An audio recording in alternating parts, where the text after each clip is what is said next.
Majelis Jemaat GPIB Kasih Setia Ciledug menyambut dengan sukacita Bapak, Ibu, Saudara-saudara serta anak-anak dalam ibadah Minggu hari ini yang dilaksanakan di rumah-rumah. Kiranya kesetiaan beribadah kita merupakan ungkapan syukur yang nyata yang membawa berkat bagi kita dan sesama. Hari ini kita memasuki hari Minggu Pemuliaan Yesus Kristus. Ibadah hari ini dilayani oleh Pendeta James Eri Manahampi sebagai pelayan firman, beserta segenap presbiter dan pelayan yang bertugas. Sejak awal memasuki tahun 2020, masyarakat Indonesia telah diresahkan dengan bencana alam yang terjadi di beberapa daerah. Hingga hari ini pun masih dirundung keresahan karena wabah COVID-19 yang merebak.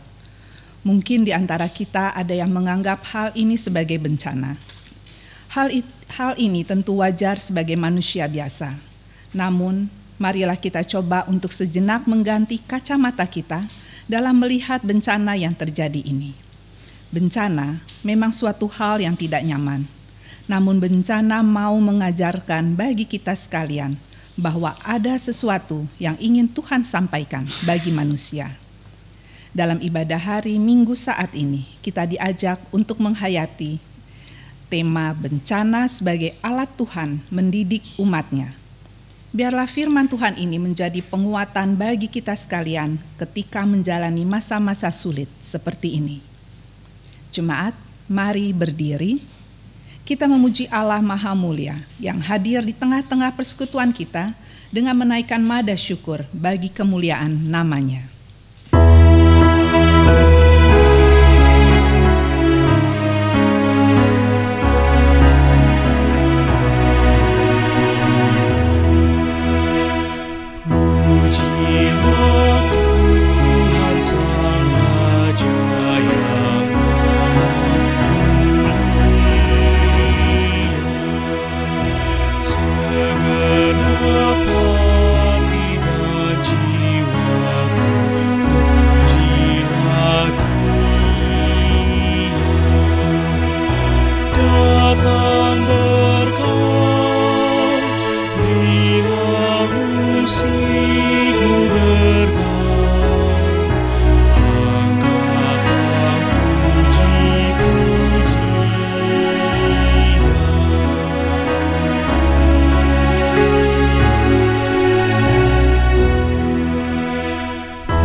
Baiklah jemaat Tuhan, mari kita tabiskan ibadah kita.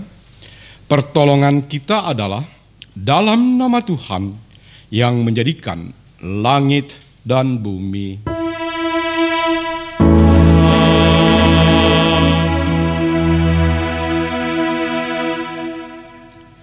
Baiklah orang fasik meninggalkan jalannya dan orang jahat meninggalkan rancangannya. Baiklah ia kembali kepada Tuhan, maka Dia akan mengasihaninya, dan kepada Allah kita, sebab Ia memberi pengampunan dengan limpahnya. Yesaya 55 ayatnya yang ke-7 yang menjadi nats pembimbing kita pada hari ini. Jemaat, terimalah salam, kasih karunia, rahmat dan damai sejahtera dari Allah Bapa dan Kristus Yesus Tuhan menyertai engkau. Dan menyertaimu juga. Dan engkau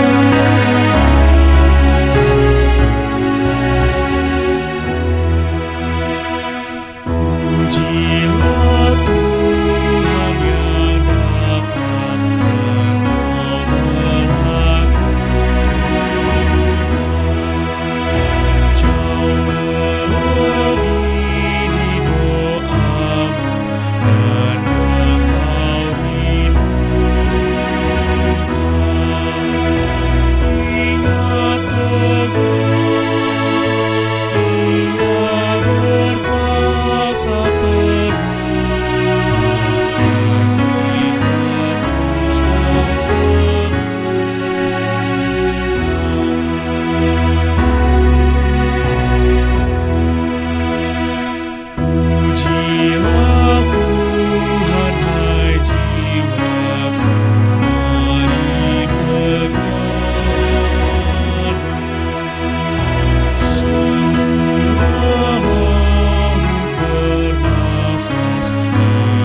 Silahkan duduk. Jemaat terkasih, mari berdoa kepada Allah. Maha besar Engkau ya Allah Bapa Tuhan dan penebus kami. Sungguh kami mengucap syukur dan bersukacita atas keselamatan yang Engkau anugerahkan. Kebangkitan Yesus merupakan pertanda bahwa apa yang kami imani selama ini adalah sesuatu yang nyata dan patut kami syukuri.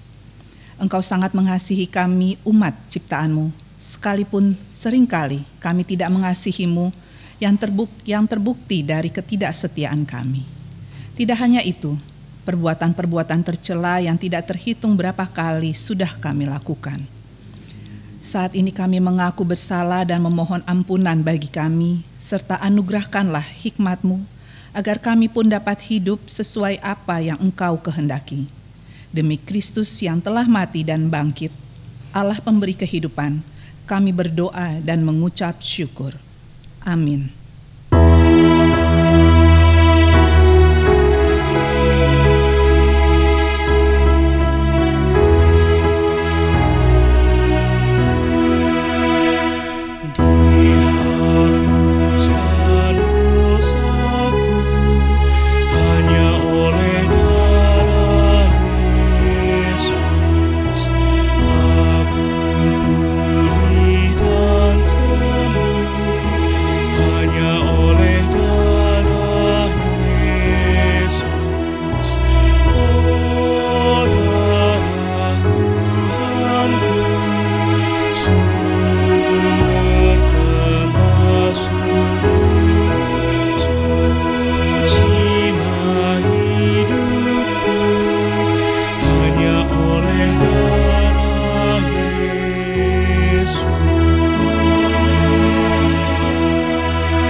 Jemaat, mari kita masuk dalam pemberitaan firman.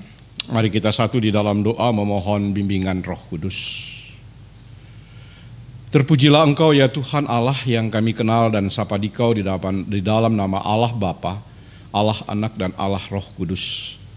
Bahwa ketika hari ini di dalam minggu kenaikan Tuhan Yesus Kristus, kami datang menghampiri kehadapan hadirat-Mu yang kudus. Kami akan membaca dan merenungkan sabda-Mu. Biarlah kiranya kuasa Roh-Mu yang kudus menyertai kami, memimpin, menuntun, membimbing, menguatkan, dan memampukan kami untuk kami melakukan kehendak-Mu dalam hidup ini.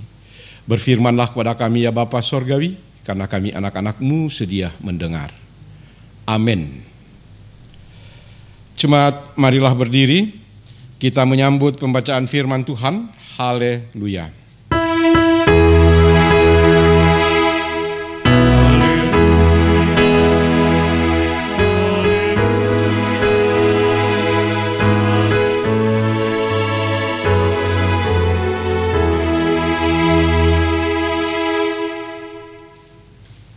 Inilah Yoel 1 ayat 1 sampai 12 yang menyatakan, firman Tuhan yang datang kepada Yoel bin Petuel, dengarlah ini, hai para tua-tua, pasanglah telinga, hai seluruh penduduk negeri.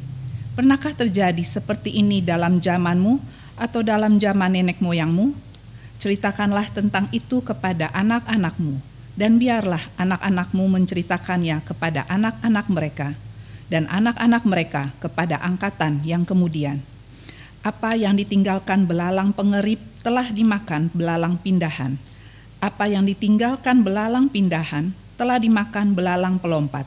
Dan apa yang ditinggalkan belalang pelompat telah dimakan belalang pelahap.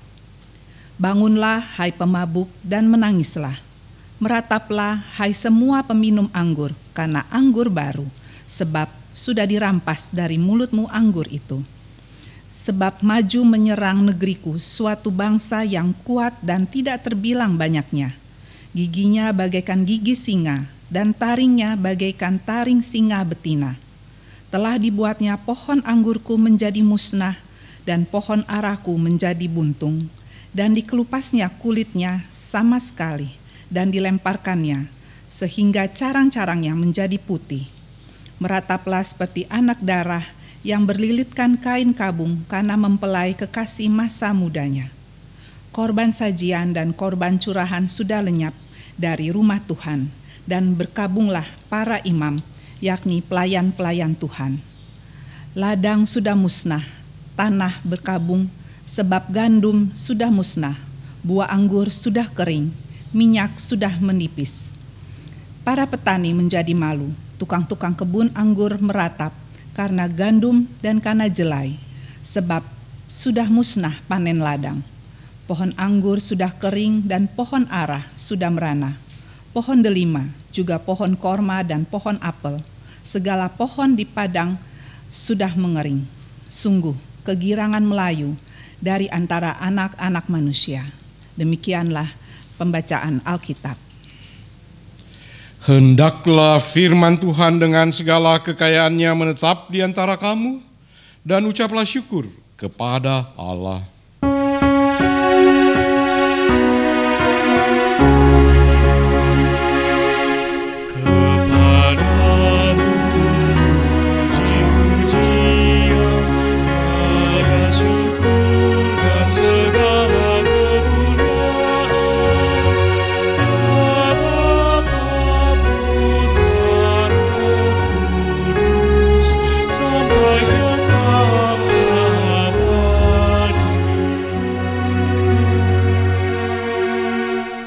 Silahkan duduk.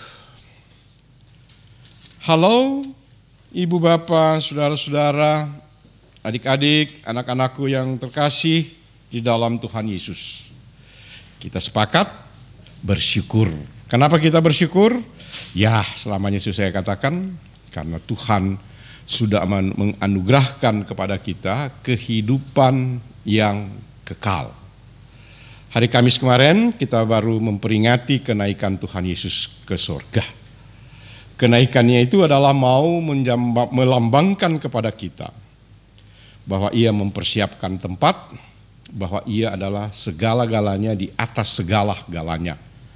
Nah, bertolak dari kenaikan itulah pada hari ini kembali di dalam ibadah hari Minggu kita diingatkan di dalam perikop pembacaan kita dengan tema bencana sebagai alat Tuhan mendidik umat-Nya. Saudara-saudara yang Tuhan kasihi, kita berada di dalam epidemi yang biasanya kita katakan satu wabah COVID-19. Kenapa dibilang COVID-19? Karena dia memiliki keturunan-keturunan. Corona ini sebenarnya bukan baru terjadi di 2020. Ada virus corona yang terjadi beberapa puluh tahun yang lalu. Nah, virus sekarang ini bentuknya lain tetapi dia masih, kalau kita biasanya bilang, dia masih satu saudara, masih kakak beradik lah dengan corona-corona yang lama itu. Nah, dari situ kemudian kita bisa memahami bahwa dia sudah menjadi satu wabah yang membencana di seluruh muka bumi ini. Dan memang seluruh dunia mengalami goncangan. Semuanya kita tahu bahwa baik ekonomi, baik hubungan antara negara satu dengan yang negara lain, pekerjaan, semuanya mengalami stagnasi, semuanya berhenti karena peristiwa bencana corona ini. Pertanyaannya kepada kita adalah, apakah berita firman Tuhan yang terjadi di dunia perjanjian lama di mana digambarkan di sini, ini adalah satu peristiwa bencana belalang? Apakah itu sama dengan apa yang kita alami pada masa kini? Saya cuma ingin jelaskan atau saya ingin tekankan, berbicara tentang bencana yang dialami oleh umat manusia. Mau tidak mau kita harus kaitkan antara hubungan kita dengan Tuhan Sang Pencipta ini. Kenapa kita harus kaitkan? Karena kalau mau jujur, kita seringkali tanpa kita sadari, kita terlena, kemudian kita mengatakan segala sesuatu yang kita lakukan dan perbuat di dunia ini adalah karena usaha, upaya kita sendiri. Tidak ada satu bangsa negara yang tidak mau bahwa negara atau rakyatnya dia berada di dalam penderitaan. Tidak ada satu negara juga yang mau mengatakan bahwa dia akan mengalami kehidupan yang penuh dengan kegagalan, penuh dengan kemiskinan. Semuanya mau berlomba-lomba untuk mau mencari solusi, mau mencari jalan keluar yang baik dan tepat. Saya mau katakan usaha itu tidak salah. Tetapi ketika dia menjadi salah adalah ketika manusia terlena bahwa dia berupaya, berusaha mengandalkan seluruh kekuatan dan kemampuan dirinya, sementara dia tidak melibatkan bagaimana campur tangan kasih dan Tuhan Allah di dalam hidup ini. Ini yang menjadi persoalan. Jadi bukan persoalan bahwa begini epidemi ini begini dan begitu. Tapi persoalannya adalah ketika diri kita selaku manusia yang terlalu mengandalkan kekuatan kemampuan kita. Bertolak dari situ, maka Yoel ketika dia menyuarakan peristiwa bangsa Israel ketika mereka akan mengalami perbudakan, mereka akan dijajah, mereka akan menjadi masyarakat atau menjadi negara atau rakyat atau bangsa yang tertindas oleh bangsa yang besar, bangsa yang kuat, maka inilah peristiwa yang mau dikatakan oleh Yoel. Berbicara juga tentang peristiwa belalang. Belalang juga bukan hanya baru terjadi ketika bangsa Israel sudah berada di tanah perjanjian. Ketika mereka keluar dari Mesir, juga ada bencana atau tulah yang Tuhan katakan kepada bangsa di Mesir, kepada Firaun, jika mereka tidak mengeluarkan akan bangsa ini, maka mereka akan mengalami peristiwa bencana-bencana ini. Sehingga dengan demikian seringkali kita katakan bahwa bencana adalah satu hukuman, tindakan daripada Tuhan Allah kepada umat manusia, agar manusia mau menyadari bahwa ada otoritas yang kokoh, yang kuat, yang tunggal, itulah Allah. Kenapa dia harus memiliki otoritas itu? Karena dia adalah pencipta. Dialah yang menciptakan seluruh alam lingkungan. Bahkan kita selaku manusia, dialah yang menciptakan kita. Jika dialah pencipta, maka jika kita tidak mau mempercayai atau mau menempatkan ada otoritas Allah, maka tidak salah kalau Allah mengingatkan. Jika pada zaman di mana Yoel mau dikatakan di sini bahwa melalui peristiwa belalang-belalang, ada 4 tahap belalang kalau kita baca dari ayat per ayat tadi, maka satu memakan yang satu, satu memakan yang lain, maka itu adalah yang mau dikatakan kepada kita, bahwa sampai di mana Tuhan mau menunjukkan, itulah kekuasaan, itulah otoritas yang ia miliki.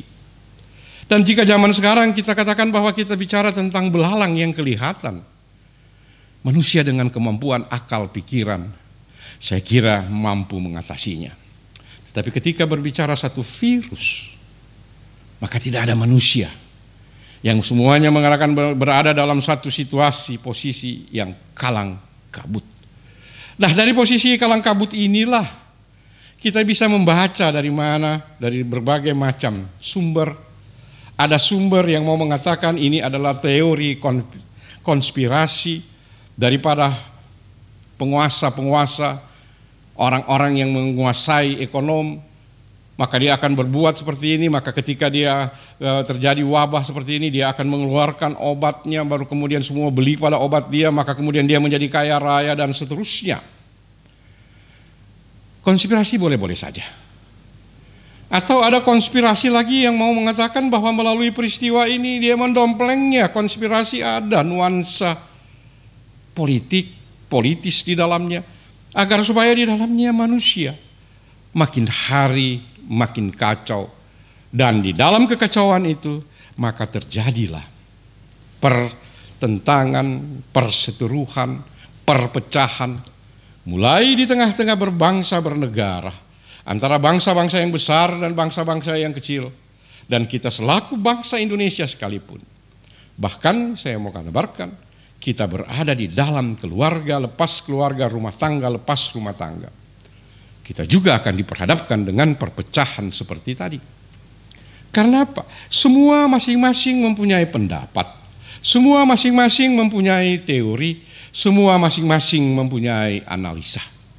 Ketika teori, analisa, semua yang dikemukakan yang hanya berdasarkan pemikiran kita, maka disitulah kekeliruan kita. Jika pada hari ini kita dikatakan bahwa bagaimana bencana sebagai alat Tuhan, maka marilah kita mau melihat peristiwa ini adalah satu peristiwa di mana Tuhan mau memakainya agar kita mengintrospeksi diri kita pribadi lepas pribadi. Pertanyaan yang mendasar di dalam diri kita adalah, sampai di manakah kita memahami otoritas Allah, otoritas Tuhan Yesus, otoritas Roh Kudus di dalam perjalanan kehidupan kita. Ketika kita menghadapi seluruh peristiwa, bukan hanya melalui peristiwa corona, tetapi peristiwa lepas peristiwa yang terjadi, fenomena lepas fenomena yang bertumbuh berkembang di tengah-tengah kehidupan kita. Inilah satu tanda. Jika Yoel seringkali dikatakan bahwa ada hari Tuhan, maka saya juga mau katakan ada hari Tuhan. Hari Tuhan cuma mau digambarkan seringkali di dalam firman Tuhan yang mau mengatakan bahwa datangnya Tuhan Allah, datangnya Kristus ke dunia untuk menghakimi. Berarti itu adalah satu peristiwa di mana hari Tuhan mau digambarkan hari yang kiamat. Tetapi saya tidak berbicara tentang kiamat. Karena saya mau katakan bicara tentang kiamat, berbicara tentang kehidupan masa depan ke depan. Bukan urusan kita. Itu adalah urusan Tuhan. Sebagaimana peristiwa kenaikan Tuhan Yesus Kristus ke sorga. Berbicara tentang sorga, berbicara tentang hari kiamat adalah urusan Dia. Kapan Dia mau datang? Ya terserah Dia. Kekuatan dan saya mau katakan perumpamaan yang seringkali digambarkan baik di dalam perumpamaan 5 perempuan yang bijaksana dan 5 perempuan yang bodoh. Itu adalah satu tanda di mana kedatangan Dia adalah satu misteri, karena Dialah yang memiliki otoritas tadi. Oleh karena itu, mari di dalam kita menghadapi peristiwa ini, ketika kita dikatakan stay home, kita berada masing-masing di rumah, bekerja di rumah, sekolah di rumah, dan seluruh aktivitas kita adalah di dalam kerangka kita mencegah berkembangnya virus ini. Marilah kita melihat dengan satu sisi yang lain, sisi spiritualitas kita. Bahwa di dalam kita berkumpul bersama-sama di tengah-tengah kehidupan keluarga, rumah tangga, kita kembali mengintrospeksi bahwa ketika sebelum epidemi corona ini muncul, kita masing-masing jalan sendiri. Kita masing-masing sibuk dengan kesibukan kita sendiri. Tetapi ketika peristiwa ini terjadi, maka kembali kita duduk berkumpul, kita bersama-sama. Disinilah coba kita share, disinilah kita mencoba membagi pengalaman, mengungkapkan, mengintrospeksi kira-kira begini loh selama perjalanan di sini. Artinya kita kembali merefleksikan bahwa sepanjang perjalanan kita dengan Tuhan, ketika kesibukan kita yang begitu meningkat, dan ketika kesibukan kita yang sekarang ini sudah terpendam dan kita harus berkumpul, dipaksakan karena peristiwa COVID ini, maka marilah kita mau melihat apa sih Tuhan yang Kau kehendaki. Rupanya di dalam peristiwa ini kita ingatkan bahwa mari kita sama-sama saling menguatkan satu dengan yang lain, saling bersama-sama memahami diri sama masing-masing. Atau dengan kata lain seringkali saya mau bilang, di sini kita belajar untuk kita tahu diri. Saya siapa selaku ayah, apa yang sudah saya lakukan, apa yang sudah saya perbuat, kesalahan saya sudah sampai di mana. Begitu juga sebagai istri, sebagai ibu terhadap anak-anak, apa yang sudah saya lakukan, sampai di mana kekeliruan, kesalahan saya. Dan sebagai anak juga seringkali kita katakan di mana kita terlalu banyak menuntut, sehingga di dalamnya kita selalu menyalahkan satu dengan yang lain. Tetapi ketika kita mau melihat bahwa ini adalah terang daripada Allah, terang daripada kuasa Roh-Nya yang kudus menuntun, membimbing, maka kita memahami akan tugas pokok fungsi kita. Bertolak dari itulah yang saya mau mengatakan bahwa ilustrasi yang digambarkan oleh Yoel melalui peristiwa belalang ini, inilah juga yang terjadi di dalam kehidupan kita pada masa kini. Ada satu ilustrasi yang saya coba mau gambarkan, saya dapat beberapa waktu yang lalu di media sosial. Berbicara ada seorang profesor, ketika dia lagi berjalan dari satu tempat menuju ke tempat yang lain di atas satu kereta. Dia berjumpa dengan seorang tua. Orang tua itu lagi memanggul satu karung, dari karung itu kemudian dia mengikatnya, dia duduk bersama karung. Profesor berpikir, kenapa dia nggak taruh aja di tempat bagasi? Kenapa dia harus ada di depannya? Maka bertanyalah sang profesor, "Pak Tua, kenapa Bapak bawa barang itu di sini?" Dan ada tradisi, ada kebiasaan, si Bapak Tua ini seringkali sedikit-sedikit dia tendang itu dia punya karung, atau dia goyang-goyang, sedikit-sedikit tendang, goyang-goyang, dan seterusnya. Maka si Pak Tua itu ditanya apa isinya, maka dia menjawab, "Ini adalah tikus-tikus yang ada di dalam ladang saya. Saya menangkapnya dan saya akan membawa ke satu laboratorium.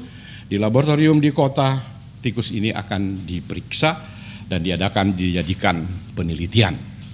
Dan ketika ditanya kenapa dia tendang-tendang dan kenapa dia pukul-pukul atau dia goyang-goyang karungnya, dia bilang, si tikus ini kalau tidak ditendang di karung ini dan kemudian tidak dipukul-pukul, maka dia diam. Ketika dia diam, maka cakarnya yang tajam, giginya yang tajam, dia bisa menggigit akan karung ini, dia robek dan dia bisa keluar. Oh, itu sebabnya sehingga Bapak Tua ini melakukan hal ini. Inilah ibu bapak, saudara-saudara, bahwa di dalam perjalanan kehidupan kita, ketika kita berada dalam perjalanan kehidupan yang statis, diam, tidak ada apa yang kita buat, maka yang terjadi di dalamnya adalah kita saling menggigit, mencakar satu dengan yang lain. Di dalamnya kita akan adalah benteng-benteng ini kita akan merobohkannya. Tetapi ketika kita digoyang di sini, di dalam artian bahwa ketika kita diberikan kekuatan, kita diberikan tugas tanggung jawab, diberikan sesuatu agar kita sudah berbuat, berkarya, membuat sesuatu, maka di dalamnya kita akan berbuat sesuatu. Sehingga kita tidak lalai atau kita tidak terjebak di dalam hidup yang tenang, hidup yang di dalamnya, yang pada akhirnya kita mencakar satu dengan yang lain, menggigit satu dengan yang lain, yang pada akhirnya kita keluar dari apa yang menjadi kendali daripada Tuhan Allah. Inilah pelajaran yang kita coba sama-sama kita menyimakinya. Bahwa selama ini kita diberikan satu tugas tanggung jawab, memberitakan, menghadirkan kabar sukacita di tengah-tengah kehidupan ini. Membawakan perbuatan yang baik dalam pelayanan-pelayanan kita, dalam kesaksian-kesaksian kita. Di dalam kita melakukan persekutuan, bahwa semuanya ini adalah di dalam kerangka membangun, bukan di dalam kerangka agar supaya kita saling mengeritik satu dengan yang lain. Oh, ini teorinya begini, ini konsepnya harus begini dan begitu, dan kita hanya ribut dengan kita mengadu argumentasi. Tetapi jika di dalamnya kita masing-masing memahami peran, tugas tanggung jawab kita, maka kita melakukan aktivitas kita, maka kita tidak lagi melihat kepentingan diri kita, tetapi kita melihat bagaimana tujuan pembangunan tubuh Kristus di tengah-tengah kehidupan di dunia ini. Nah, inilah sebab melalui peristiwa bencana COVID-19 mengajak kepada kita untuk kembali kita mempersiapkan hati pikiran kita. Saya mau katakan ketika ketika ada teori mengatakan di bulan Juli kita selesai. Ibu bapak belum tentu selesai pada bulan Juli. Kita masih ada beberapa bulan untuk kita kita merenovasi kembali, kita merefleksikan kembali akan perjalanan kehidupan kita, baik mental kita, ekonomi kita. Itu harus dibangun kembali. Bagaimana di dalam kita melihat, memandang sesama kita. Bagaimana di dalamnya kita berada di dalam satu persekutuan, satu gereja, satu tubuh Allah. Jika ini kita abaikan, maka menurut saya kita terus akan terjebak. Kita bagaikan ketika tikus-tikus yang ada di dalam karung, yang kemudian tidak pernah bergerak, yang kemudian diam, dan kita akhirnya mencakar satu dengan yang lain, menggigit satu dengan yang lain, dan pada akhirnya kita akan terpencar, kita akan tidak menemukan yang terbaik dalam perjalanan hidup ini. Tuhan memberkati kita semua. Amin. Mari kita satu dalam saat teduh.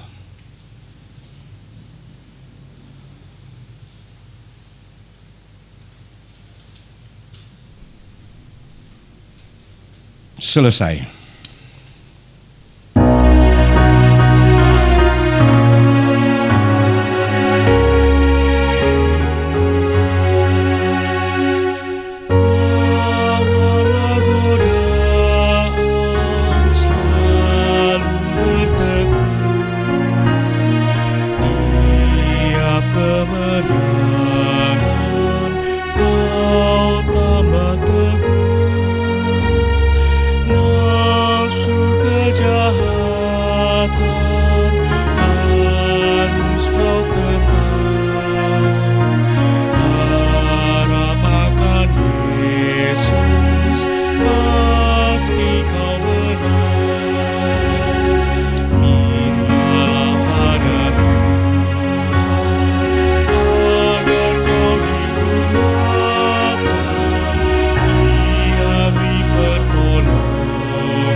Jemaat kekasih Tuhan, marilah berdiri. Dalam kesatuan gereja di segala waktu dan tempat, mari kita mengikrarkan pengakuan percaya kita berdasarkan rumusan pengakuan iman rasuli. Biarlah dengan sikap sempurna dan biarkan hati dan mulut kita berkata, aku percaya kepada Allah Bapa yang Maha Kuasa, Khalik langit dan bumi, dan kepada Yesus Kristus, anaknya yang tunggal Tuhan kita, yang dikandung daripada Roh Kudus, lahir dari anak darah Maria, yang menderita di bawah pemerintahan Pontius Pilatus, disalibkan, mati dan dikuburkan, turun ke dalam kerajaan maut. Pada hari yang ketiga bangkit pula dari antara orang mati, naik ke sorga, duduk di sebelah kanan Allah Bapa yang Maha Kuasa, dan akan datang dari sana untuk menghakimi orang yang hidup dan yang mati. Aku percaya kepada Roh Kudus, gereja yang kudus dan persekutuan orang kudus, pengampunan dosa, kebangkitan daging, dan hidup yang kekal. Silahkan duduk. Mari kita satu dalam doa syafaat. Terima kasih ya Tuhan Yesus, ketika pada hari ini kembali kami diingatkan bencana-bencana yang dialami oleh umat pilihan-Mu bangsa Israel.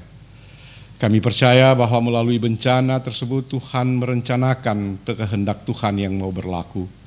Melalui bencana tersebut Tuhan juga mau menunjukkan akan kemarahan Tuhan. Dan melalui bencana tersebut juga kami percaya bahwa itulah otoritas Tuhan di dalam mengendalikan akan seluruh umat ciptaan-Mu, umat pilihan-Mu, dan juga seluruh alam ciptaan Tuhan di muka bumi ini. Sehingga dengan demikian umat pilihan-Mu menyadari akan apa menjadi tugas dan tanggung jawab mereka.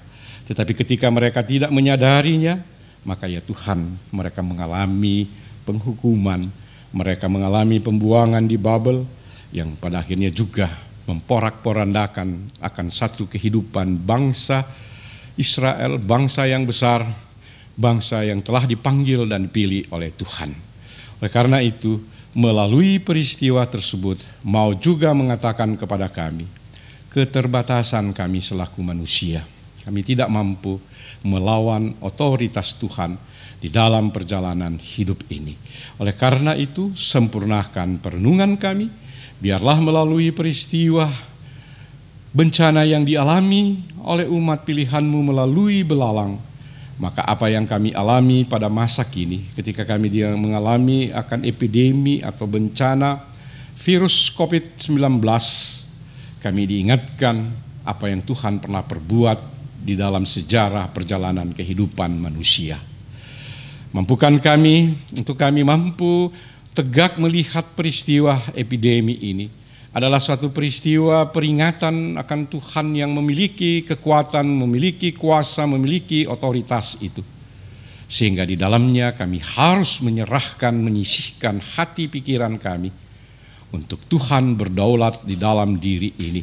Sehingga di dalamnya ya Bapa, kami bisa memiliki kekuatan yang berasal daripada Tuhan. Mampukan kami untuk kami juga mampu berada di dalam kapasitas kami, untuk kami rendah hati, untuk kami senantiasa berserah berharap, mengandalkan Tuhan secara seutuhnya, secara totalitas, sehingga semuanya karya Tuhan melalui seluruh jerih payah kami, jerih juang kami, jerih layan kami, baik kepada sesama maupun juga di dalam kehidupan kami di gereja, bahkan pribadi, keluarga, rumah tangga, lepas keluarga. Sempurnakan perenungan kami ya Bapa Sorgawi, biarlah melalui perenungan ini kami masing-masing, kami mahkan kekuatan, kemampuan untuk tegak berjalan menghadapi COVID-19 dengan kepastian Tuhan tidak meninggalkan kami. Tuhan menyertai dan memberkati kami semua. Bapak Sorgawi, kami juga mau berdoa untuk semua bangsa-bangsa di muka bumi ini, khususnya bangsa Indonesia. Di dalam menghadapi peristiwa bencana ini, semuanya menyadari bahwa tangan kasih Tuhan tiada hentinya untuk memimpin, menuntun bangsa-bangsa di muka bumi ini. Secara khusus bangsa Indonesia, jauhkan kami berada di dalam perpecahan, jauhkan kami ketika ada beberapa kelompok pribadi ataupun komunitas-komunitas tertentu yang memanfaatkan peristiwa ini, sehingga pada akhirnya kami berada di dalam perpecahan, kami berada saling cakar-mencakar, saling gigit-menggigit, saling menjatuhkan. sehingga kami berada di dalam penderitaan. Oleh karena itu ya Tuhan, biarkanlah kiranya Engkau mau menghalau akan upaya-upaya tersebut. Berikan kekuatan, kemampuan, kebijakan kepada pemerintah bangsa kami. Baik mulai daripada Presiden Jokowi sampai dengan jajaran-jajaran yang terendahnya, TNI dan Polri di dalam mengamankan akan bangsa dan negara ini. Juga DPR, RI, DPRD, DPRD tingkat 1, tingkat 2. Biarlah kiranya semuanya mengawal, semuanya membawakan untuk keluar daripada bencana ini, sehingga kami tidak terjebak di dalam perpecahan. Juga di sektor ekonomi, di sektor politik, Tuhan juga mau mengawalinya, sehingga semuanya bisa sehati sepikir. Sehingga ya Bapa, kami bisa bersama-sama selaku bangsa yang besar, kami tidak terjebak di dalam penderitaan yang berkepanjangan. Tuhan menyertai, memberkati akan semua komponen-komponen yang ada di tengah-tengah bangsa Indonesia. Kami juga mau berdoa untuk gerejamu secara keseluruhan di muka bumi, dan gerejamu di Indonesia dan Gereja Protestan Indonesia bagian Barat. Kiranya Tuhan mampukan para pemimpin-pemimpin gerejamu untuk mampu melihat apa yang menjadi peristiwa bencana epidemi ini. Kami bisa keluar, kami bisa menempatkan Tuhan yang menjadi otoritas di atas segala-galanya. Oleh karena itu, mampukan kami untuk kami mendengar suara Tuhan.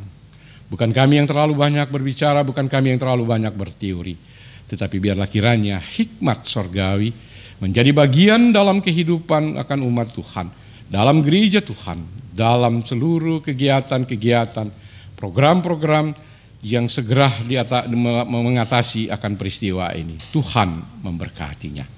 Kami pribadi lepas pribadi, keluarga lepas keluarga, secara khusus jemaat-Mu GPB Kasih Setia, kami juga menyerahkan seluruh keberadaan kehidupan ini. Berikan kekuatan, kemampuan kepada kami, anak-anak terkasih kami di dalam proses pendidikan mereka, ketika ada yang sudah menyelesaikan ujian-ujian nasional mereka, dan ada juga yang menyelesaikan ujian-ujian sekolah, kenaikan-kenaikan kelas, kenaikan-kenaikan tingkat. Kiranya Tuhan, walaupun mereka berada di rumah masing-masing, tetapi mereka bisa berkarya, bisa menunjukkan kualitas ilmu mereka dengan baik. Oleh karena itu, Tuhan pimpin sertai kuatkan mereka semua. Kami juga mau berdoa untuk kami selaku orang tua, Tuhan pimpin berkati, berikan kami hikmat sorgawi, mampukan kami untuk kami memberi teladan, contoh yang baik, sehingga apa yang kami jalankan dalam kehidupan ini semuanya seturut kehendak Tuhan. Begitu banyak ya Bapa yang ingin kami sampaikan ke hadapan hadirat-Mu yang kudus. Tapi kami tahu Tuhan, Engkau tahu apa yang ada dalam hati kami yang terdalam. Oleh karena itu, terima dan sambut doa ini, ya Tuhan, dalam pengasihan-Mu kami mohon. Peliharalah kami dalam kasih Yesus Kristus Tuhan dan Juru Selamat yang telah mengajar kami berdoa. Bapa kami yang di surga, dikuduskanlah, datanglah kerajaan-Mu dan berikanlah kami pada hari ini makanan kami yang secukupnya. Dan ampunilah kami akan kesalahan kami, seperti kami juga mengampuni orang yang bersalah kepada kami. Dan janganlah membawa kami ke dalam pencobaan, tetapi lepaskanlah kami daripada yang jahat.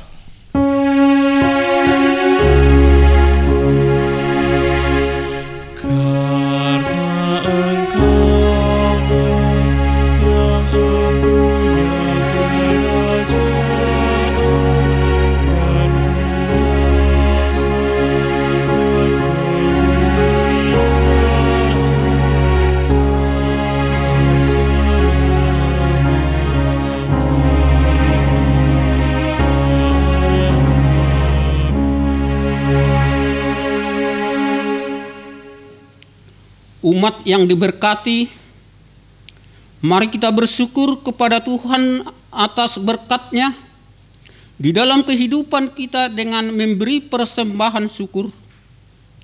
Dengarkanlah nas Alkitab dalam Ibrani 13 ayat 15 yang menyatakan, sebab itu marilah kita oleh Dia senantiasa mempersembahkan korban syukur kepada Allah, yaitu ucapan bibir yang memuliakan namanya. Tuhan memberkati saudara dan persembahan saudara.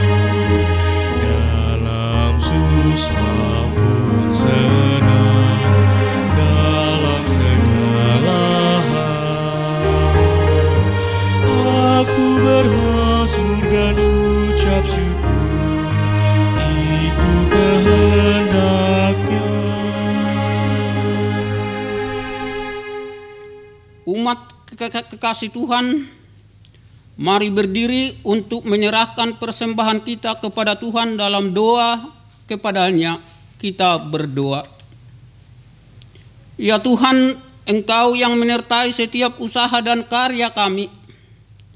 Karena kasih-Mu, maka kami hidup berkecukupan setiap hari. Bahkan mampu mempersembahkan yang terbaik kepada-Mu saat ini. Terimalah ya Tuhan ungkapan syukur hati kami, serta berkatilah pengelola agar berguna untuk menopang pelayanan dan kesaksian gereja-Mu di dunia ini. Demi Tuhan Yesus Juru Selamat kami berdoa. Amin. Jemaat tetap berdiri.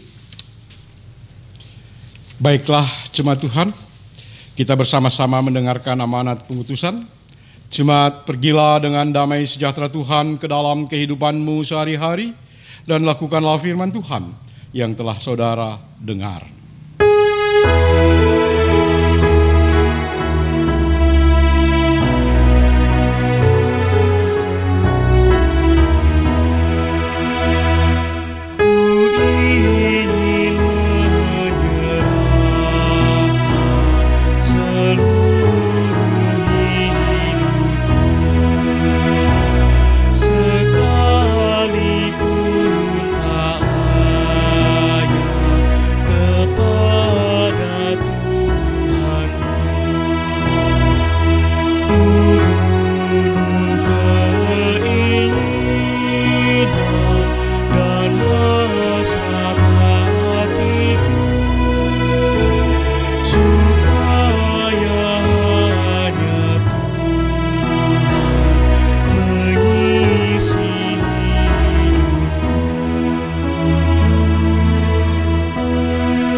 Jemaat Tuhan, arahkanlah hati dan pikiranmu kepada Tuhan, serta terimalah berkat-Nya. Tuhan memberkati engkau dan melindungi engkau. Tuhan menyinari engkau dengan wajah-Nya dan memberi engkau kasih karunia. Tuhan menghadapkan wajah-Nya kepadamu dan memberi engkau damai sejahtera.